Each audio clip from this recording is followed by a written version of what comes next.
Craig, good morning to you from the most northern capital in the world. We're 150 miles south of the Arctic. And when the vice president and a high-level U.S. delegation flies in tomorrow, there will be no big grand welcome, no American flags flying in the streets, and no photo ops with locals.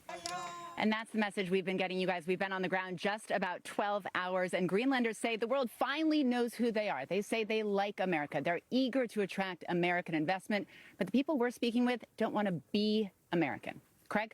All right, Molly Hunter for us there in Greenland. Molly. International correspondent Molly Hunter joins us now from Nuuk, Greenland, with the latest. Molly, this is interesting because, you know, there was quite a switcheroo here. The trip was originally billed as this cultural visit for the Second Lady. Well, then the focus shifted to national security. So how is this sort of shift in purpose being received by the people there? Morgan, that's right. And icy is the right word. An Arctic cold shoulder, you could say, is the word that we've been hearing around town. So we are in Nuuk. It's the northernmost capital.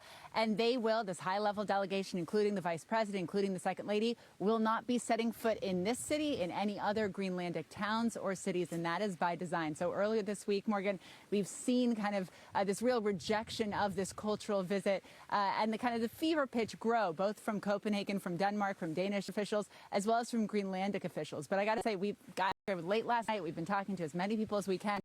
And the overwhelming sense is relief. The sense is that actually, if they're going to meet with the U.S. military personnel, that's appropriate and acceptable. Coming here uninvited, unwelcome, felt aggressive and provocative, according to locals.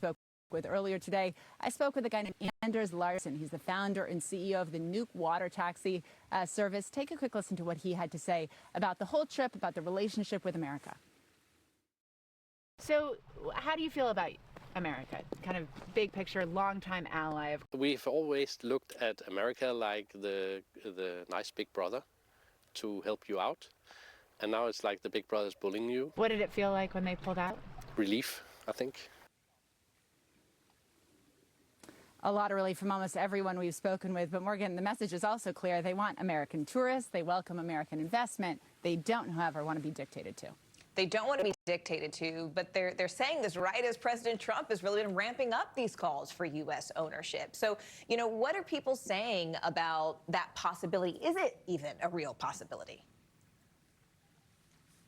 Really ramping up, and it's really triggering for people here. We've been speaking with a lot of different types of people here on the ground in Greenland. They have been under Danish rule for the last 300 years. They know what colonization is like, and they are not interested in another relationship like that. Again, they're open for business, not open for sale. But take a quick listen to what President Trump said yesterday, doubling down on this. We need Greenland, and the world needs us to have Greenland, including Denmark. Denmark has to have us have Greenland.